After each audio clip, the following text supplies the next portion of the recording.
મિક્સરનું ખાનું લીધું છે આપણે નાનું, ને એમાં આપણે લસણ લીધું છે, ને મરચી લીધી છે 2, ને આદુ લીધું છે.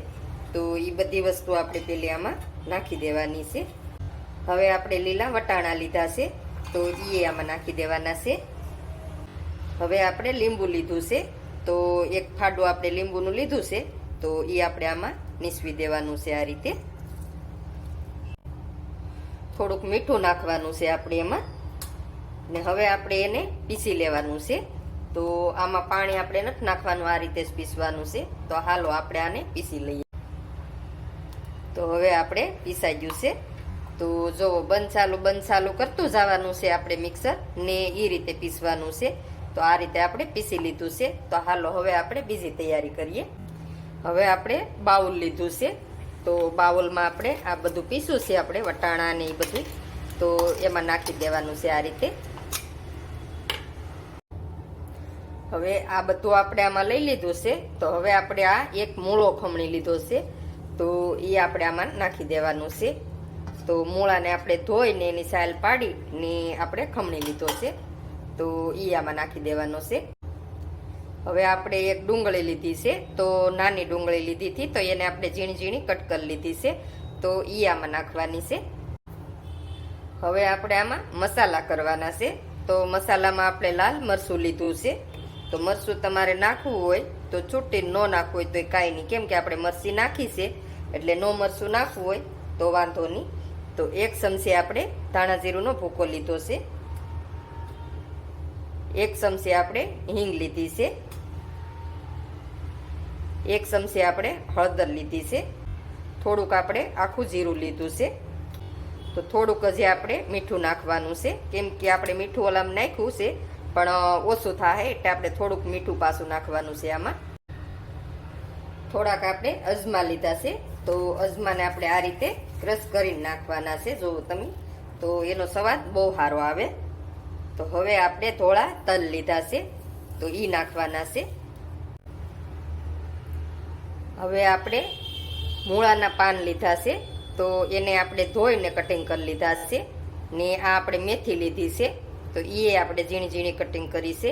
ને આપણે લીલા ધાણા છે, તો આ બધી વસ્તુ આપણે ઝીણી ઝીણી કટિંગ કરી લેવાની છે. ને એ બધું આમાં આપણે નાખી દેવાનું છે. તો તમારી આમાંથી ને ગમે એ વસ્તુ ન નાખવી હોય તો હાલે, તમે કીપ કરી શકો એને. હવે આપણે આને બધું મિક્સ કરી નાખીએ પેલું આ રીતે. તો સારુંથી આ રીતે આપણે મિક્સ કરી લેવાનું છે બધું. તો બધું મિક્સ થઈ ગયું છે સરસ મજાનું. તો આમાં આપણે પહેલાં પાણી નથી નાખવાનું, આ રીતે જ આપણે બધું મિક્સ કરી લેવાનું છે. તો બધોય મસાલો મિક્સ થઈ ગયો છે. તો હવે આપણે એમાં શેણાનો લોટ નાખવાનો છે. તો 1 વાટકી આપણે શેણાનો લોટ લીધો છે. તો થોડોક આપણે એમાં રવો નાખવાનો છે. તો 1 મોટી ચમચી રવો લીધો છે મેં. હવે આપણે ચોખાનો લોટ લીધો છે, તો ચોખાનો લોટ આપણે નાખવાનો છે. તો પોણી વાટકી આપણે ચોખાનો લોટ લીધો છે. તો હવે આપણે આ બધું હાથે કરીને મિક્સ કરી લેવાનું છે. તો બધું આપણે હાથે કરીને આ રીતે મિક્સ કરી નાખવાનું છે. તો પહેલાં આપણે ઉપર લોટને નાખ્યું છે બધું, તો એ પેલો લોટને આપણે શેણાનો લોટને રવો ને બધું મિક્સ કરી લેવાનું છે આ રીતે. પછી આપણે હળવું હળવું કરતું બધું મિક્સ કરવાનું છે. તો સારી રીતે આ રીતે બધું મિક્સ કરી લઈએ. તો આપણે જરીએ પાણીની જરૂર નથી પડી. તો પાણી આપણે જોતું હોય તો જ નાખવાનું, નકર નહીં નાખવાનું, કેમ કે પહેલાં સારી રીતે મિક્સ કરી લેવાનું. આમાં આપણે મૂળો નાખ્યો છે તો એ પાણી છોડે, એટલે પાણી પેલું નહીં નાખવાનું. તો મારે જરીએ પાણીની જરૂર નથી પડી. તો આ રીતે આપણે મિક્સ કરી લેવાનું છે બધું સારી રીતે. હવે આપણે હથેળીમાં તેલ લગાડી લેવાનું છે. તેલવાળો કે પાણીવાળો ગમે એના વાળો તમારે હાથ કરી લેવાનો.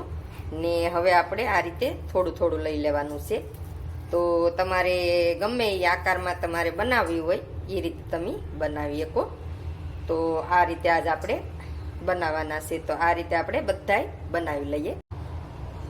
તો આપણો નાસ્તો બનીને તૈયાર થઈ ગયો છે, જુઓ તમે. તો આ રીતે આપણે બધાય પહેલાં બનાવી લેવાના છે. તો હાલો હવે આપણે આને તળી લઈએ. તો તેલ આપણે પહેલેથી ગરમ કરવા મૂકી દીધું છે. ને ગરમ થઈ ગયું છે આપણે. તો હવે આપણે એમાં જેટલા માય એટલા આપણે નાખીને મીડિયમ ગેસે આપણે તળવાના છે. તો ફૂલ ગેસ આપણે નથી રાખવાનો, ગેસ આપણે મીડિયમ જ રાખવાનો છે. ને ક્રિસ્પી થવા દેવાના છે. એટલે ધીમો ગેસ રાખો તો જ ક્રિસ્પી થાય, નકર ઉપર ચડી જાય ને અંદર કાચા રહે, એ રીતના થાય. તો આ રીતે આપણે બધાય તળી લઈએ. તો પહેલાં આપણે પલટાવવાના નથી, આ રીતે થોડીક વાર રહેવા દેવાના છે ને પછી આપણે પલટાવવાના છે. થોડીક વાર થઈ ગઈ છે આપણે, તો હવે આપણે આ રીતે પલટાવી લઈએ. તો અલટ પલટ આપણે કરતા જવાના છે ને હારા ક્રિસ્પી થાય ત્યાં સુધી આપણે શેડવી લેવાના છે. તો જુઓ તમે, બહુ સરસ દેખાય છે. તો આ રીતે આપણે બધાય શેડવી લઈએ. તો હવે આપણે સડી ગયા છે. તો જો આખો કલર ફરી ગયો છે. તો આ રીતે આપણે શેડવી લેવાના છે. તો જો બહુ મસ્ત બની ગયા છે. તો ધીમે ગેસે જ આપણે શેડવાના છે ને સારી રીતે શેડવાના છે, તો આપણે અંદર સુધી સડી જાય. તો હાલો હવે આને આપણે ડીશમાં કાઢી લઈએ. તો આપણે નાસ્તો તૈયાર થઈ ગયો છે. તો ગરમા ગરમ આપણે પીરસી લો. સોસ ચટણી ગમે એ ચટણી હારે, સોસ હારે કે એમને એમ ખાવ તોય મસ્ત લાગે.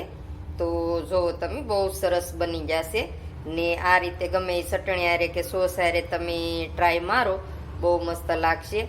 ને આ રીતે બનાવી ને ટ્રાય મારજો ને જરૂરથી ને મને કોમેન્ટમાં કહેજો કે કેવો બન્યો કેવો નહીં.